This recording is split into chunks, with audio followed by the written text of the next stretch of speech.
Hello friends, ओम श्री गणेशाय नमः। जय श्री कृष्णा। आप सभी का स्वागत है आपके अपने यूट्यूब चैनल पर। फ्रेंड्स, आज हम आपको इस वीडियो में बताने जा रहे हैं श्रावण मास की कृष्ण पक्ष की कामिका एकादशी की पौराणिक व्रत कथा, पूजा विधि, शुभ मुहूर्त, महत्व और व्रत के नियम और कामिका एकादशी के दिन किए जाने वाले उपायों के बारे में। फ्रेंड्स, वीडियो शुरू करने से पहले आपसे रिक्वेस्ट है, अगर आप हमारे चैनल पर नए हैं और आपने अभी तक चैनल को सब्सक्राइब नहीं किया है तो प्लीज़ सब्सक्राइब कीजिएगा चैनल को, साथ ही प्रेस कीजिएगा बेल आइकन को, जिससे नए वीडियो से रिलेटेड नोटिफिकेशन आपको तुरंत प्राप्त हो सके। और वीडियो पसंद आने पर वीडियो को लाइक और शेयर जरूर कीजिएगा ताकि सभी भक्तों को इस वीडियो का लाभ प्राप्त हो सके। और कमेंट बॉक्स में जय श्री कृष्णा जरूर लिखिएगा। सनातन धर्म में एकादशी तिथि बहुत ही पवित्र मानी जाती है। यह तिथि खास तौर से जगत के पालनकर्ता भगवान श्री हरि विष्णु जी को समर्पित होती है। यही वजह है कि इस तिथि को हरिवासर अर्थात हरि का दिन भी कहा जाता है। हिंदू पंचांग के अनुसार प्रत्येक महीने के कृष्ण पक्ष और शुक्ल पक्ष को एक एक एकादशी तिथि पड़ती है। ऐसे में साल में कुल 24 एकादशी पड़ती है। हर एकादशी का अपना एक विशेष महत्व होता है।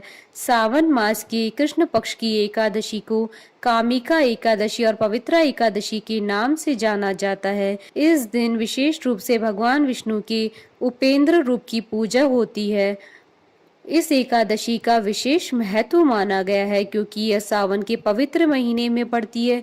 इसके अलावा जो भी जातक कामिका एकादशी का व्रत रखता है उसे पूर्व जन्म के पापों से मुक्ति मिल जाती है। पुराणों के अनुसार कामिका एकादशी का व्रत रखने वाले जातकों को 1000 गोदान जितना फल प्राप्त होता है। इस दिन भगवान विष्णु जी की पूजा करने से पितरों की आत्मा को शांति मिलती है, उनके कष्ट दूर होते हैं। साथ ही हर एकादशी की तरह कामिका एकादशी में पवित्र नदी और कुंड में स्नान का विशेष महत्व माना गया है। पुराणों के अनुसार कामिका एकादशी में पवित्र नदी और कुंडों में स्नान करने से जातकों को अश्वमेघ यज्ञ के जितना फल प्राप्त होता है। इस व्रत की कथा सुनने मात्र से ही वाजपेयी यज्ञ का फल प्राप्त होता है। इस एकादशी के दिन जो लोग सावन माह में भगवान विष्णु जी की पूजा करते हैं, माना जाता है कि उनके द्वारा गंधर्वों और नागों की पूजा भी संपन्न हो जाती है। फ्रेंड्स, अब आइए जानते हैं कामिका एकादशी के व्रत के नियमों के बारे में। कामिका एकादशी व्रत में चावल व चावल से बनी हुई कोई भी चीज न खाएं। इस दिन बिना नमक का फलाहार करें।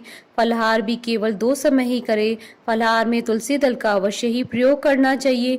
पीने के पानी में भी तुलसी दल का प्रयोग करना उचित होता है। कामिका एकादशी पर पके हुए फलों का सेवन वर्जित माना जाता है, इसलिए कामिका एकादशी के दिन पके हुए फलों का सेवन न करें। कामिका एकादशी का व्रत करने से ब्रह्म हत्या आदि पापों के दोषों से मुक्ति मिलती है। फ्रेंड्स, अब आइए जानते हैं कामिका एकादशी के शुभ मुहूर्त के बारे में। हिंदू पंचांग के अनुसार साल 2023 में कामिका एकादशी का व्रत 13 जुलाई 2023 गुरुवार के दिन है। गुरुवार के दिन एकादशी का आना बेहद शुभ माना जाता है क्योंकि गुरुवार का दिन और एकादशी का दिन दोनों ही भगवान विष्णु जी के वार माने जाते हैं।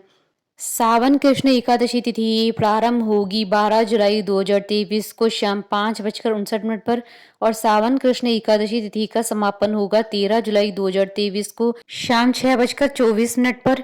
व्रत पारण का समय रहेगा 14 जुलाई 2023 को सुबह 5:42 से सुबह 8:26 तक और हरिवासर समाप्ति का समय रहेगा 14 जुलाई 2023 को शाम 7:17 पर।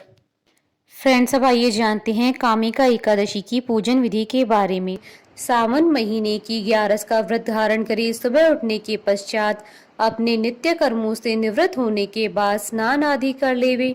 अब पूर्व दिशा की ओर मुख करके पूजा स्थल को स्वच्छ करें। भगवान विष्णु जी को स्वच्छ जल, दूध, दही और पंचामृत से स्नान कराएं। विष्णु जी की प्रतिमा को पहुंचकर उन्हें चंदन का टीका लगाएं। तत्पश्चात भगवान विष्णु जी को फल, फूल, दूध, तिल, पंचामृत आदि अर्पित करें। इस दिन भगवान विष्णु जी को विशेष तौर पर तुलसी पत्र अवश्य अर्पित करें। अब विष्णु जी को गंध, पुष्प और नारियल चढ़ाएं।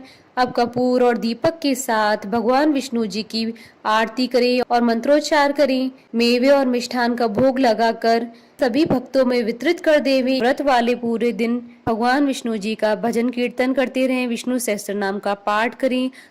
भगवान विष्णु जी की पूजा के पश्चात कामिका एकादशी की व्रत कथा का श्रवण करें अथवा पाठ करें। अगले दिन ब्राह्मणों को भोजन करवाकर उन्हें दक्षिणा देकर विदा करें। उसके बाद अपना व्रत खोलें।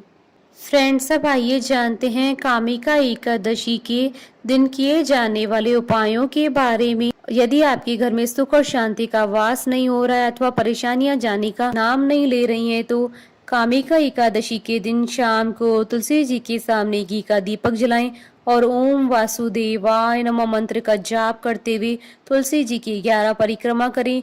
यह उपाय आपके संकट को दूर करने में बहुत ही कारगर साबित होगा।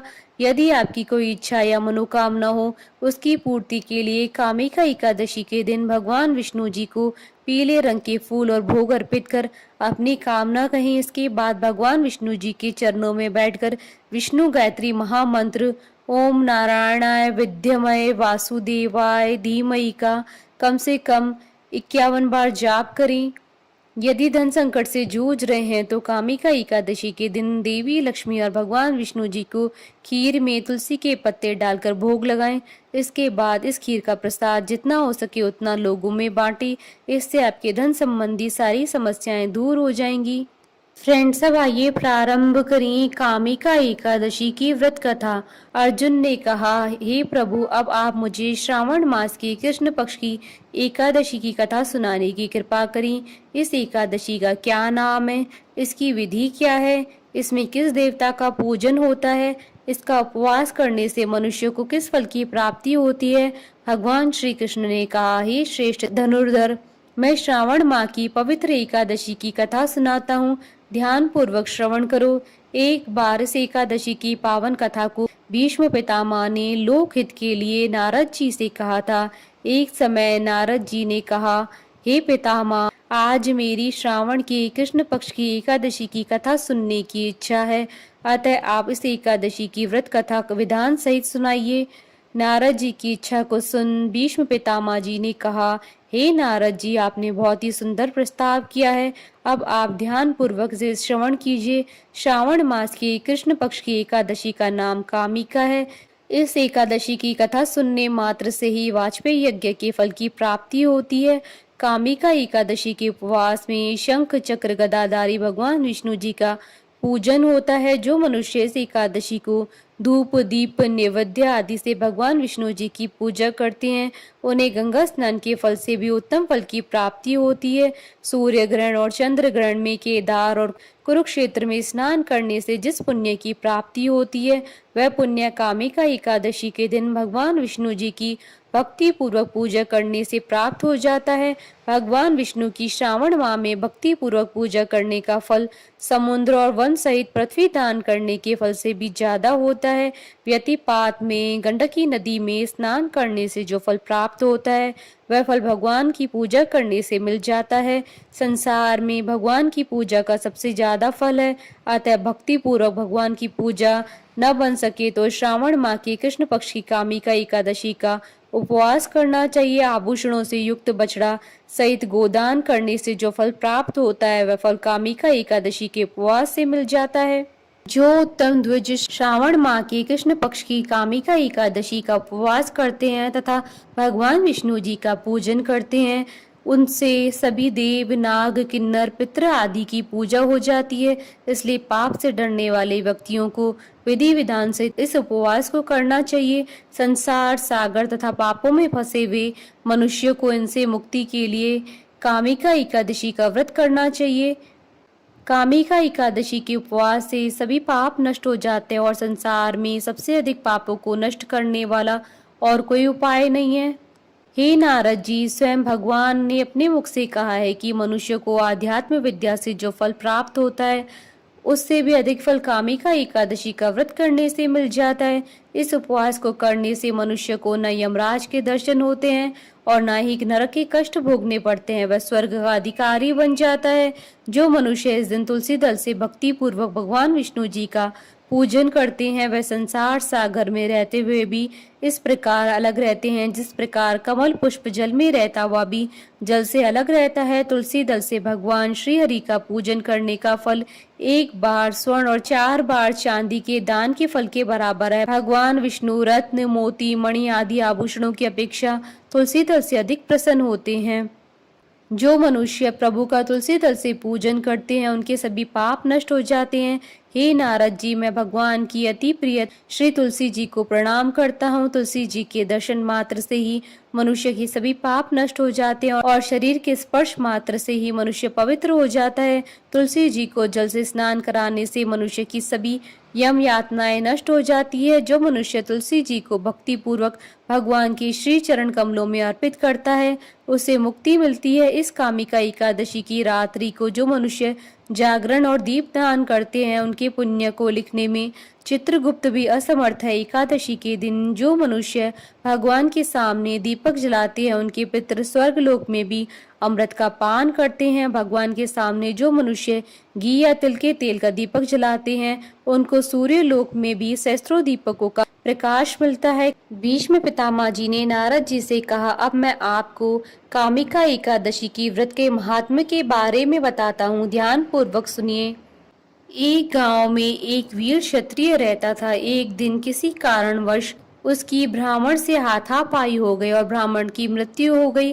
अपने हाथों मारे गए ब्राह्मण की क्रिया उस क्षत्रिय ने करनी चाहिए, परंतु पंडितों ने उसे क्रिया में शामिल होने से मना कर दिया। ब्राह्मणों ने बताया कि तुम पर ब्रह्म हत्या का दोष है, पहले प्रायश्चित कर इस पाप से मुक्त हो जाओ, तब हम तुम्हारे घर का भोजन करेंगे। इस पर क्षत्रिय ने पूछा कि इस पाप से मुक्त होने का क्या उपाय है।